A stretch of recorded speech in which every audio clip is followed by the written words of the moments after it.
Bonjour à tous. Merci, bonjour à tous, bonjour Sabine.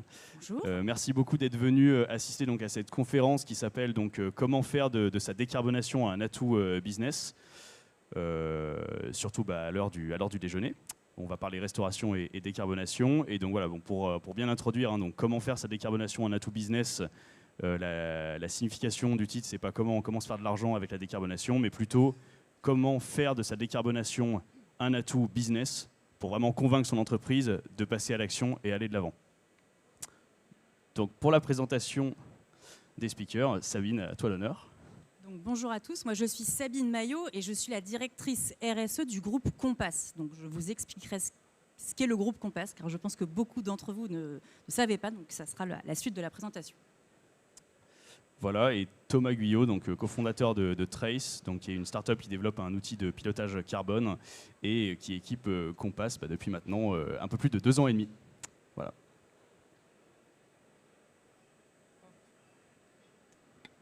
Sabine pour la présentation de Compass Group. Oui, alors tout à fait. Donc Compass Group, qui sommes-nous ?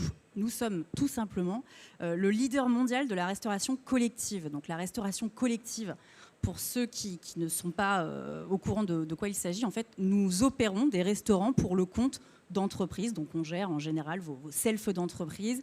On gère des cantines scolaires pour des collectivités publiques ou des écoles privées, par exemple. Mais on gère aussi tous les restaurants dans les EHPAD, dans les établissements de santé, en médico-social. Et également, on a tout un secteur d'activité qui est l'événementiel. Par exemple, on gère toute la restauration du Puy du Fou. Donc, quand vous allez au Puy du Fou, vous êtes servi par Compass Group France. Donc, Compass Group, c'est le leader mondial. C'est plus de 29 milliards de chiffre d'affaires dans le monde. Donc, c'est un groupe très, très important. On est le 2e plus gros restaurateur au monde, juste derrière un restaurateur qui produit des hamburgers, pour ne pas le citer. Donc, c'est plus de 5,5 milliards de plats servis par an dans le monde. Et c'est plus de 500 000 salariés. Donc, on est l'un des plus gros employeurs de la planète. Donc, Compass Group, c'est ce que je vous disais. On opère dans les entreprises, en enseignement, en événementiel et dans le secteur de la santé. Et donc, et c'est peut-être ce qui fait aussi la différence avec nos confrères qui sont plus connus, à savoir les Sodexo et Elior qui sont français. Nous sommes un groupe anglais, mais surtout, on est ce qu'on appelle un pure player de la restauration. C'est-à-dire que nous ne faisons que de la restauration. Nos confrères font aussi en général d'autres secteurs d'activité, notamment des activités de ménage, d'accueil. Nous ne faisons vraiment que de la restauration. C'est super important pour la suite de la présentation et notamment l'analyse de nos bilans carbone. Si on continue, donc Compass Group, on est présent dans plus de 40 pays dans le monde et bien évidemment en France. Donc en France, c'est un peu plus de, aujourd'hui, 170 millions de repas par jour, plus de 2000 établissements, donc tout secteur d'activité confondu, et plus de 13 000 collaborateurs. Et donc, on opère sur les mêmes secteurs d'activité que tout à l'heure. Et donc, je suis assez intimement persuadée qu'on nourrit, soit vous, dans vos cantines d'entreprise, soit vos enfants ou vos grands-parents. Mais en tout cas, selon les statistiques, on touche chaque jour un membre d'une famille française dans nos restaurants. Juste pour terminer, en termes de business model, ce qui est important de savoir, c'est qu'on est une entreprise de B2B. Puisqu'à la fin, on sert, vous l'avez compris, des enfants, des adultes, des personnes âgées, des malades dans les hôpitaux. Mais au démarrage, nous, notre métier, c'est vraiment le B2B. Donc, on répond à des cahiers des charges, à la fois de secteur public, notamment de collectivités, de mairies pour des cantines scolaires, et du secteur privé, notamment le siège social de grosses entreprises ou de grosses cliniques, par exemple. Donc, on est vraiment sur un marché d'appels d'offres. Donc, on répond à des appels d'offres qui sont très longs, qui sont effectivement très orientés prix, bien évidemment. On reste une restauration sociale, mais on y va venir après, de plus en plus orienté RSE, développement durable, et je vous expliquerai ensuite pourquoi. Hop, alors peut-être une petite slide d'introduction, Sabine, pour l'aspect business de Compass. Alors, tout à fait. Vous l'avez compris, on est une très grosse entreprise et comme toute entreprise, nous ne sommes pas dans la philanthropie, c'est important de le rappeler. Néanmoins, vous allez le voir, on peut construire des business durables Et c'est tant mieux parce qu'aujourd'hui, en tant qu'entreprise, on a une vraie volonté de grossir. Donc on a des enjeux de ce qu'on appelle chez nous de net growth qui sont très importants, avec des objectifs à atteindre. Mais la bonne nouvelle, vous allez le voir, et c'est ce qui est super intéressant en restauration collective et chez Compass Group, c'est que demain, nous ne grossirons pas sans des stratégies RSE performantes. Aujourd'hui, c'est ce qu'attendent nos clients. Donc oui, on a l'objectif de grossir, mais grossir de manière durable. Voilà, donc pour rentrer un petit peu dans le vif du sujet de la RSE et du climat. Bon, l'écran s'est éteint, mais la présentation a l'air de continuer. Mais du coup, donc effectivement, pourquoi la restauration donc, est un secteur central par rapport aux aspects climatiques? Premièrement, parce que la restauration et donc l'agriculture auquel est liée la restauration représente entre 30 et 40% aujourd'hui des émissions de gaz à effet de serre. En même temps, c'est un secteur qui va être extrêmement impacté. Pourquoi? Parce que réchauffement climatique, donc événements extrêmes, sécheresse, pénurie d'eau, etc., qui vont engendrer donc une baisse des rendements agricoles. Donc ça va être également un secteur qui doit prendre en compte dès aujourd'hui dans sa stratégie l'adaptation au changement climatique. Mais en même temps, c'est un secteur qui est aussi la solution. C'est-à-dire que demain, en fait, l'agriculture raisonnée, maîtrisée, mieux travaillée, va permettre d'augmenter la quantité de puits de carbone et donc de favoriser justement l'atteinte du net zéro au niveau mondial. Et donc, c'est tous ces éléments qui font qu'aujourd'hui, en fait, le secteur de la restauration, et je pourrais même dire des entreprises en général, en fait, subissent une pression de toutes parts pour commencer à s'engager sur les sujets climatiques. Donc, typiquement, la pression peut venir donc, des investisseurs, la pression peut devenir des clients, un client donc B2B comme les consommateurs finaux, également de la régulation, également des employés des entreprises et même aujourd'hui en fait des fournisseurs, partenaires sur toute la chaîne de valeur. Donc cette pression, comment elle va se manifester? Donc aujourd'hui, en fait, au niveau des investisseurs, donc ça va être la direction générale, les directions financières. En fait, aujourd'hui, on voit déjà que la qualité des financements qu'on peut obtenir, en fait, dépend de la performance extra-financière. On a également une pression, et ça, je pense que Sabine pourra beaucoup vous en parler, qui vient des clients. Donc en fait, aujourd'hui, les critères RSE deviennent prépondérants dans les appels d'offres, et ça, c'est pas seulement dans la restauration. En fait, aujourd'hui, on est contacté, de notre côté Trace, vraiment très régulièrement par des clients qui nous disent je viens de recevoir un nouvel appel d'offres d'un client. Il y a 2 ans, le critère carbone pesait 3%. Aujourd'hui, c'est 20-25%. Donc, c'est un critère qui devient vraiment très important dans ces appels d'offres et donc qui engendre une pression supplémentaire. Également, la régulation, donc avec le European Green Deal, le CSRD dont vous avez pu entendu parler, donc qui rajoute une couche de complexité sur le reporting extra-financier. Les employés, donc demain, tous les jeunes talents que vous voudrez recruter en fait, ne travailleront pas pour vous si en fait, vous ne vous engagez pas dans le monde dans lequel ils vont vivre demain. Et enfin, les fournisseurs et les partenaires qui veulent décarboner leur chaîne de valeur et donc qui, par effet de ricochet, veulent que vous vous décarboniez. Voilà. Et donc, tous ces éléments de pression en fait, ont poussé Compass et les autres entreprises poussent justement ces sociétés à commencer à intégrer l'aspect climatique dans la stratégie, dans les réflexions de la direction générale. Et c'est sur ce cas d'usage en fait, qu'on va vous présenter ce qu'on a fait avec Compass pour justement s'aligner avec les enjeux business et RSE de l'entreprise. Hop, voilà. Alors effectivement, vous l'avez compris, on est une entreprise privée avec des objectifs de croissance. Et donc aujourd'hui, le disait Thomas, on ne peut plus gagner, et c'est une très bonne chose, on est dans un cercle extrêmement vertueux en France, mais aussi à l'international. On ne peut plus gagner des contrats sans une stratégie RSE puissante et surtout chiffrée avec des vrais KPI. Certains cahiers des charges, aujourd'hui la note RSE, c'est plus de 30% de la note. Donc aujourd'hui, nous, on a des ambitions de croissance qui se chiffrent en dizaines de millions d'euros annuels. Donc ça m'a, à moi et à toute l'équipe et au sein du groupe en France, mais aussi au niveau international, ça nous a largement aidé à plus qu'accélérer. Donc c'est vraiment le business qui nous a contraint au démarrage, on va quand même se le dire de manière assez honnête, mais aujourd'hui on se rend compte que le cercle est super vertueux puisque tout ce qu'on est en train de mettre en place séduit nos clients, bien évidemment, on n'est pas un secteur qui séduit beaucoup, donc le fait d'avoir effectivement une stratégie de développement durable puissante, ça nous aide à attirer des nouveaux talents, donc on se rend compte effectivement que tout est lié et va dans le bon sens de l'histoire.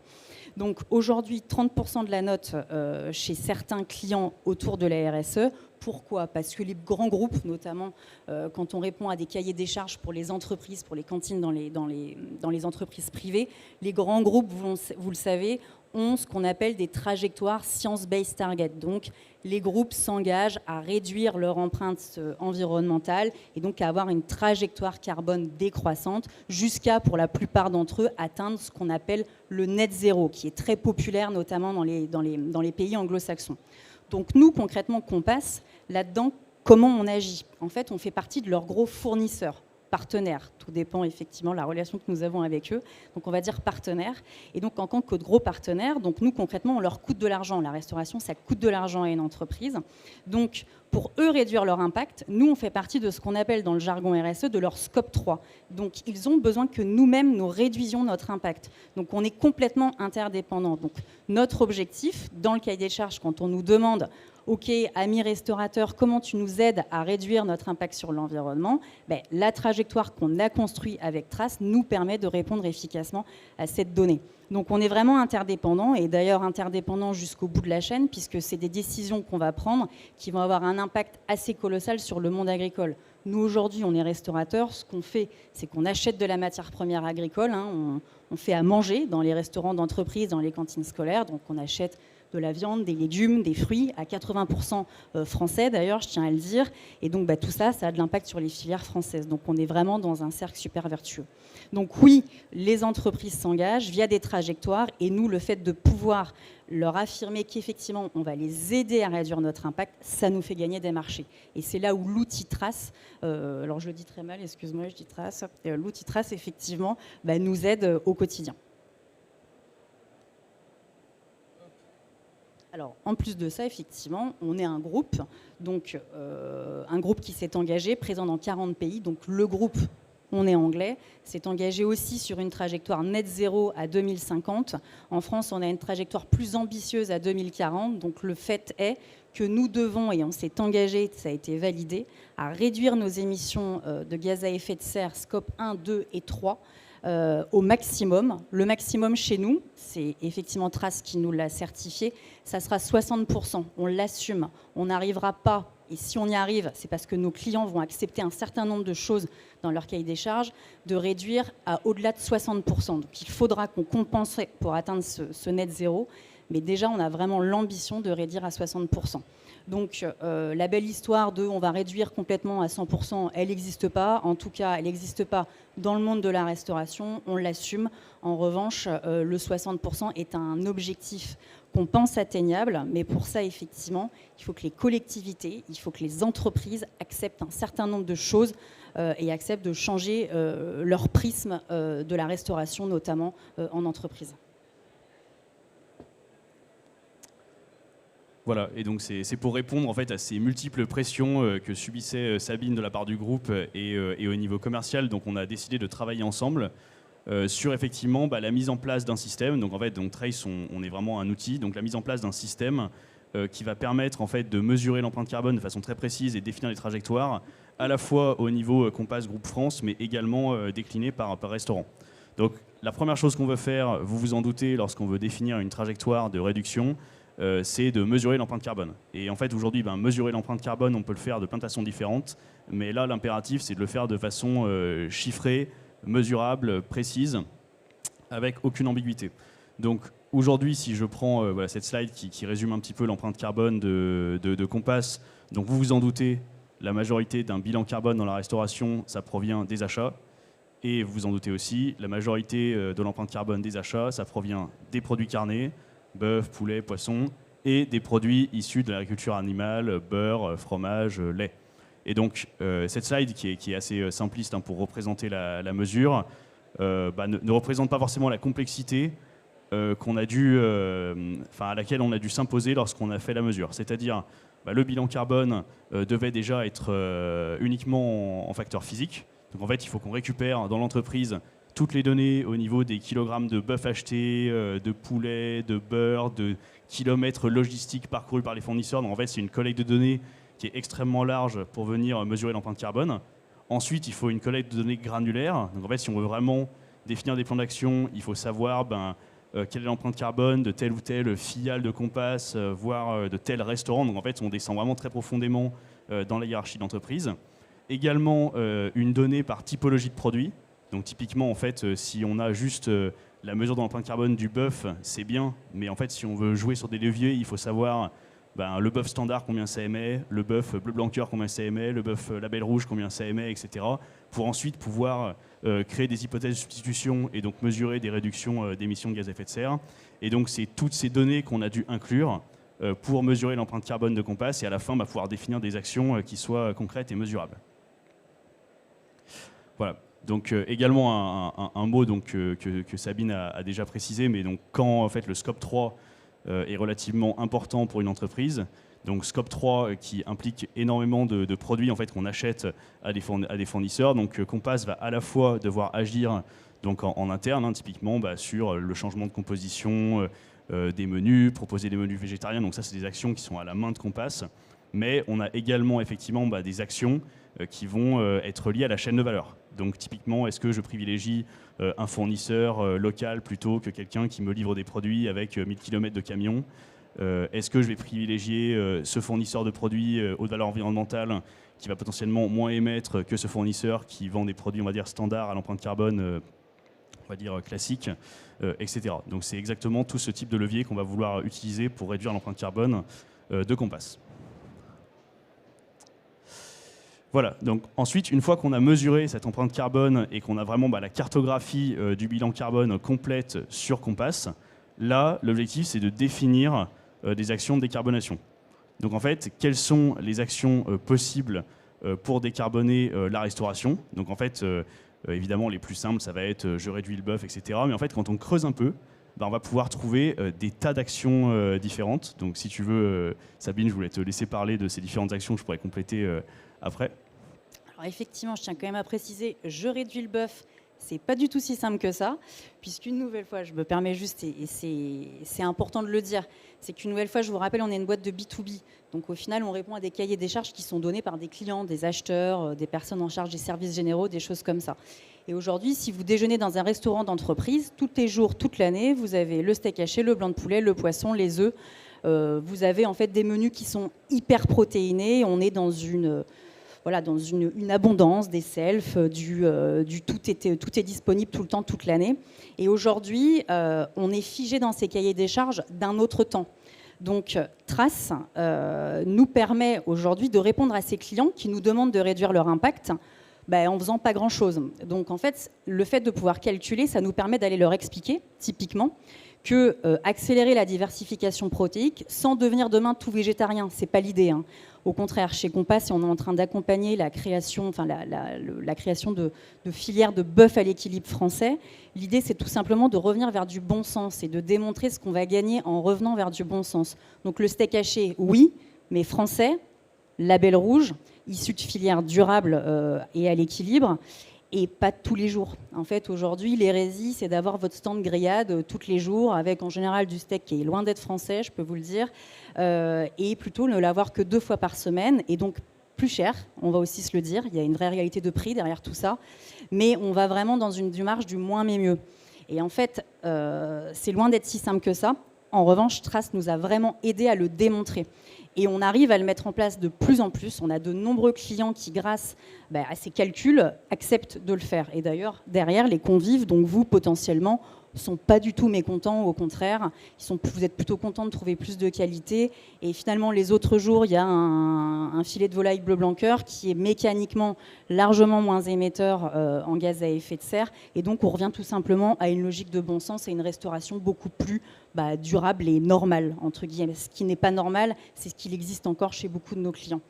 Donc, effectivement, diversification protéique, Utiliser les énergies renouvelables, donc en cantine scolaire notamment et en santé, on a ce qu'on appelle des cuisines centrales. Donc on a une multitude de cuisines centrales qui alimentent les cantines scolaires. Donc on est passé, puisque Trace nous a démontré ce qu'on allait gagner effectivement en impact CO2, on a fait le switch de toute l'électricité de nos cuisines centrales depuis 12 mois maintenant vers des énergies vertes uniquement.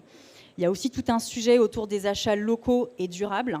Donc pareil, c'est loin d'être si simple que ça. Je peux vous dire qu'aller vers du 100% français, 100% local, alors déjà le 100% local, c'est pas possible, hein, puisque tout ne pousse pas partout toute l'année, notamment en Ile-de-France. Je le répète abondamment, mais ce n'est pas vrai de pouvoir manger 100% local à Paris. C'est absolument impossible. C'est à 25% maximum.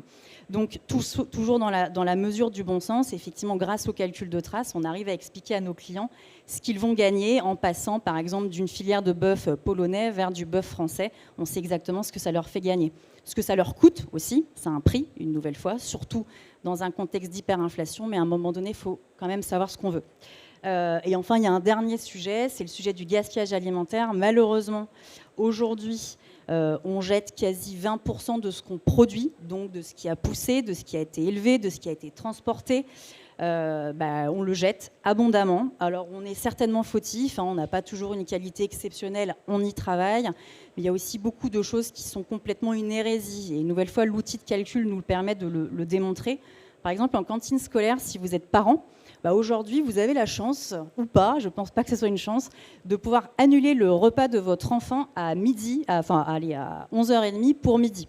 Autant vous dire que le repas, il est produit depuis longtemps, il a été livré depuis longtemps dans l'école, et qu'en fait, ça va tout simplement partir à la poubelle. Donc en tant que citoyen, c'est des choses qu'on ne devrait plus faire, que les collectivités acceptent encore, parce que derrière, vous êtes des gens qui vont les réélire. Donc derrière, des choix qui sont aujourd'hui plus du tout tangibles. Et donc typiquement sur le gaspillage alimentaire en cantine scolaire, on a fait le calcul qu'en annulant cette capacité des parents, par exemple, à annuler leur repas 1 heure avant le repas, ça permettait d'économiser tant de CO2 et on a des grosses mairies qui ont accepté de le faire. Une mairie qui est juste à côté d'ailleurs et qui est très moteur, avec une trentaine d'écoles. Donc effectivement, le fait de calculer, d'avoir des KPI, nous permet d'aller convaincre nos clients qui, franchement, ne pensaient pas mal faire. Nous, il y a encore 3 ans, idem, on ne pensait pas mal faire. Mais en fait, Trace nous a permis d'ouvrir les yeux en très grand sur ce qui se passait et ce qu'on devait mettre en place. Et on ne peut pas les mettre en place seul puisqu'on est une boîte de B2B. Et donc, ça nous aide à convaincre nos clients de faire différemment. Une nouvelle fois, on est tous dépendants et nos décisions ont un impact sur les filières agricoles. Et vous aussi, en tant que convives, puisque vous mangez au restaurant ou vos enfants mangent au restaurant, il faut aussi qu'on accepte de voir les choses différemment, à mon sens. Donc voilà. Hop. Voilà, donc du coup, je vais pouvoir un petit peu imager la façon dont justement Trace pouvait aider Compass sur cette typologie de décision. Donc je reviens un peu sur le volet technique. Donc rappelez-vous, on a mesuré un bilan carbone de Compass précis à un niveau donc très fin sur la hiérarchie, donc au niveau restaurant. Donc on a cartographié cette donnée.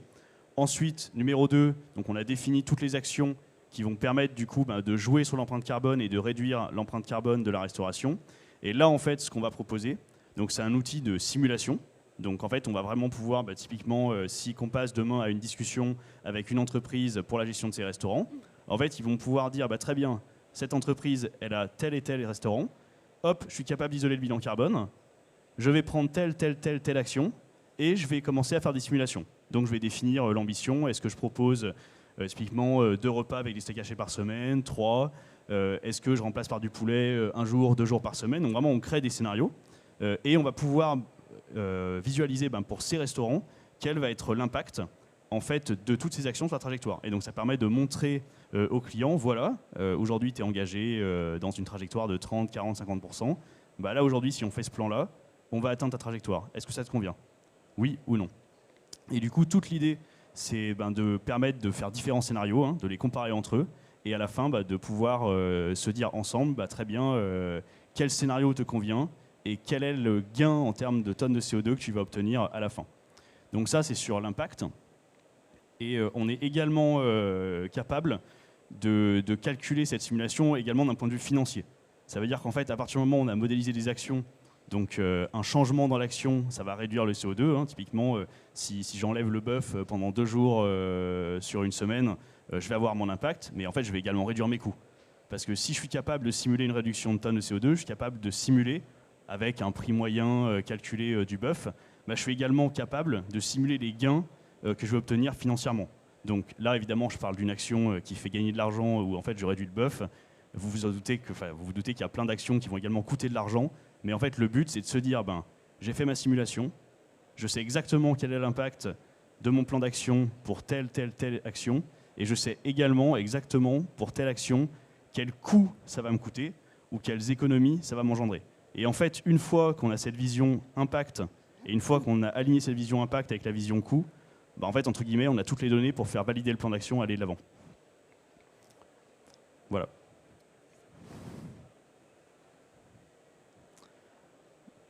Donc effectivement, pour conclure et pour aller au bout du raisonnement de Thomas, aujourd'hui chez Compass, on a quasi, sur certains cas, réussi à réinverser les choses. C'est-à-dire qu'avant, on recevait des cahiers des charges, on y répondait.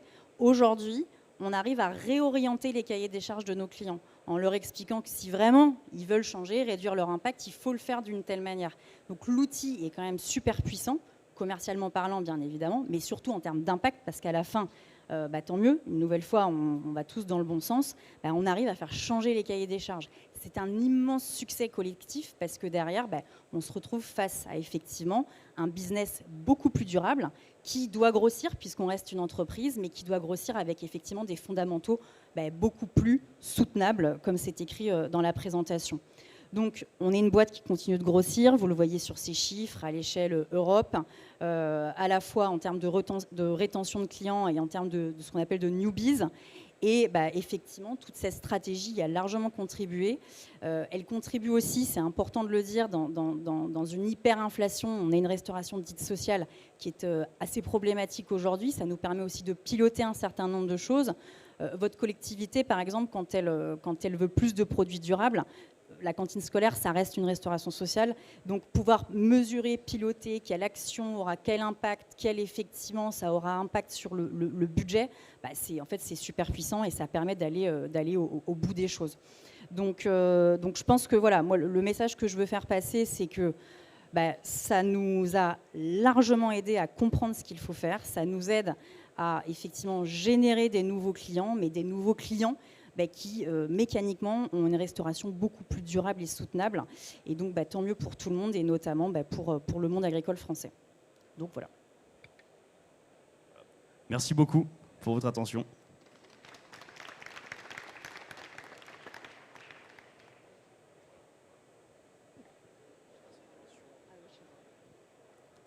Oui, allez.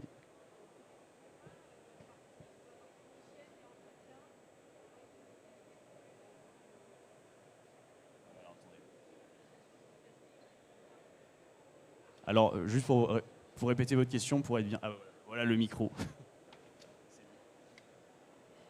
Bonjour.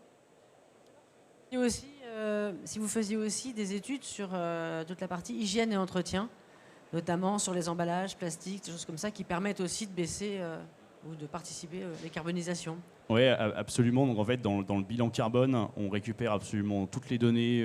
Il y a une liste de données à récupérer.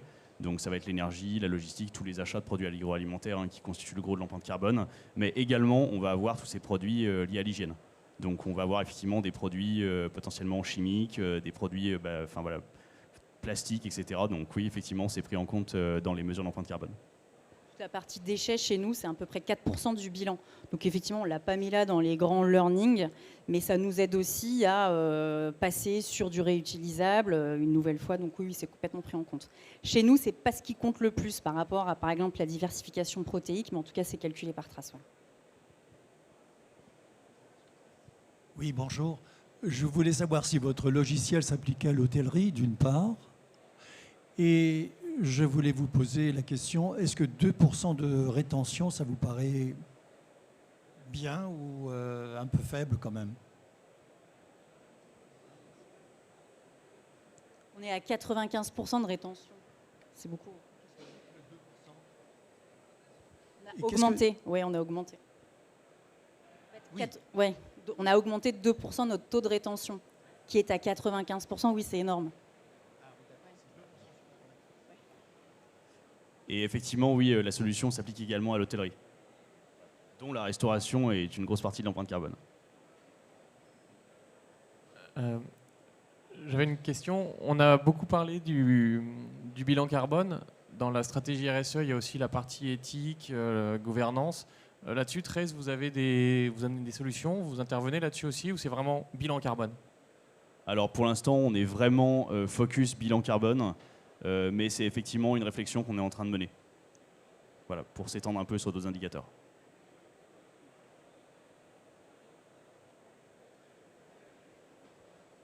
Bonjour.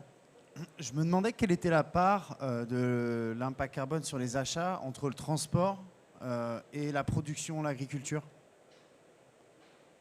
Alors, j'ai plus le chiffre exact en tête, mais c'est vraiment du 90-10. Donc c'est vraiment en grande majorité la production de matières agricoles qui émet versus la logistique. Oui, On est quand même dans ces ordres de grandeur 90-10. Le côté local, pas local, c'est effectivement pas ce qui joue. Exactement. Bonjour. Vous disiez en fait que les déchets ne représentaient que 4%, c'est bien ça? Oui. Chez Compass. Oui, absolument. C'est 4% justement lorsque vous répondez à des appels d'offres clients. Oui. Est-ce que vous allez gérer la valorisation, la collecte de ces déchets, ou est-ce que c'est le lieu dans lequel vous allez vous implanter qui va le gérer? Ça dépend des clients et du cahier des charges. Donc nous, on est capable de le gérer pour le compte du client. Donc on a différentes propositions à leur proposer, jusqu'à la gestion des biodéchets. Jusqu'à maintenant, je ne sais pas si vous saviez, mais la gestion des biodéchets n'était pas obligatoire. Elle l'est, et tant mieux, depuis le 1er janvier. Donc là, on est sur effectivement une automatisation de la gestion de nos biodéchets via différents partenaires. Donc on est capable de le faire pour le compte de notre client. Je vois notre gestionnaire de biodéchets juste derrière, effectivement. On est capable de le gérer pour le compte de notre client, ou alors c'est le client qui le prend à sa charge. Et à ce moment-là, on fait juste le go-between avec effectivement nos prestataires avec qui on a l'habitude de travailler et nos partenaires. Mais dans nos déchets, la partie biodéchets est extrêmement importante, puisqu'aujourd'hui, on envoyait, je vais être honnête avec vous, se faire incinérer des milliers de tonnes de déchets. Donc là, depuis effectivement plusieurs mois, on est en mouvement pour se faire valoriser ces déchets alimentaires. Bon, néanmoins, le nerf de la guerre est quand même de réduire le gaspillage alimentaire. Ça reste le bout de la chaîne de l'économie circulaire, la valorisation, même si c'est très bien. On a un vrai enjeu surtout de réduire ce gaspillage. Bonjour. Compass en France, j'imagine que ce sont des milliers de contrats. Oui. Et donc, Trace, vous faites un bilan carbone qui va coller au cahier des charges de chaque contrat. Alors, ce n'est pas exactement ça. Donc moi, le contrat que j'ai avec Trace, je fais faire annuellement le bilan carbone du groupe en France, de toutes nos marques, puisque par différents secteurs d'activité, on a une marque différente. Et les bilans carbone sont d'ailleurs très différents. En scolaire ou en entreprise, on passe du simple au double. Ce n'est pas les mêmes quantités, ce n'est pas les mêmes types de repas, on n'a pas les mêmes lois, etc., etc. Donc on le fait au secteur d'activité. Et ensuite, quand on a des clients chez qui on a besoin d'aller leur démontrer que pour aller optimiser leur cahier des charges, on a besoin d'avoir les KPI, etc., on descend aux clients. Donc il faut quand même des clients avec un certain chiffre d'affaires, parce que effectivement, sinon ça n'absorbe pas forcément alors pas forcément le prix, parce que c'est pas ce qui coûte le plus cher, mais la charge que ça représente en tout cas chez nous. Donc on le fait sur des grands comptes, une grosse banque qui est juste à côté, une grosse collectivité également, et surtout des entreprises ou des marchés chez qui ça a de l'intérêt. On a aussi beaucoup de très petits clients qui ne sont pas encore sur ces sujets-là, si vous voulez. Donc la réponse est non, on ne le fait pas pour tous nos clients, mais on pourrait le faire, effectivement. Oui, donc vous faites le bilan carbone à la filiale, on va dire. Oui, exactement. Et donc c'est avant tout Trace, vous allez avant tout capter de l'information financière, j'ai envie de dire, sur les achats, etc. Et les achats, même les deux. Financière et surtout en volume. On fait notre bilan carbone en volume, hein, pas en valeur. Hein. Ouais. Non, c'est ça. En gros, c'est 99,9% de la donnée est physique. Voilà, dans une période où l'inflation sur l'alimentaire atteint 16%, si on avait pris les données financières, les résultats seraient pas très précis. Donc c'est plutôt la donnée. C'est ça que je veux comprendre. C'est comment est-ce que vous arrivez à générer au niveau d'une filiale le bilan carbone. Donc ce n'est qu'avec de l'information sur des quantités. On voit notre base de données achat, en fait. Voilà, c'est ça, base de données achat. Oui, oui. Moi, je travaille, en fait, on a des équipes data, informatique, tout ce que vous voulez, achat chez nous. Effectivement, une fois par an, on se met en mouvement pour récupérer toutes les informations que nous demande Trace. Ça nous prend beaucoup de temps parce qu'on n'est pas très bien organisé sur le sujet, mais on est en train de s'organiser. On leur envoie l'intégralité de notre data. Ouais, mais l'achat, c'est un élément, mais il y a tous les autres éléments. On récupère l'appart énergétique de nos cuisines centrales. Ils ont les informations du salarié, où il habite, combien de temps il met à se déplacer. Absolument toutes nos données passent chez Trace. Et donc on est d'accord que pour tous les clients où vous n'avez aucun impact en termes de capex potentiel ou aucun impact en termes de paiement des charges d'électricité ou d'eau, tout ça, vous le laissez de côté, hein. Tout ça, en fait, ça dépend effectivement du client. Il accepte aussi de nous le donner pour malgré tout avoir une vision globale. Ça dépend, en fait. Ça dépend. Il y a un peu tous les cas de figure possibles. Mais votre question est juste, ça dépend. C'est pour ça qu'au niveau des milliers de contrats que vous avez, c'est là qu'à chaque fois... c'est du boulot. Ouais.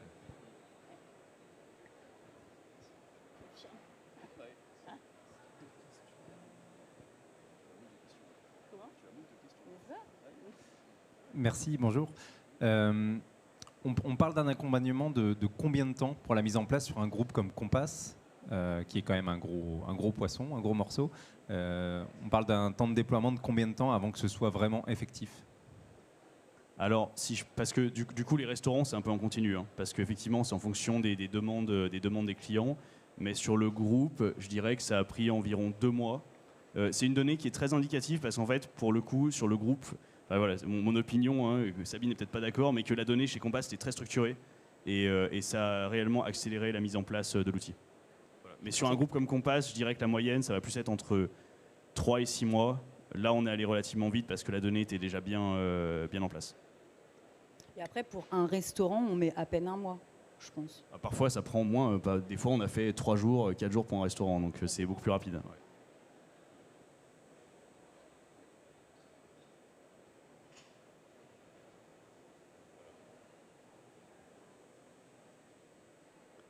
Merci à tous pour vos questions et pour votre attention.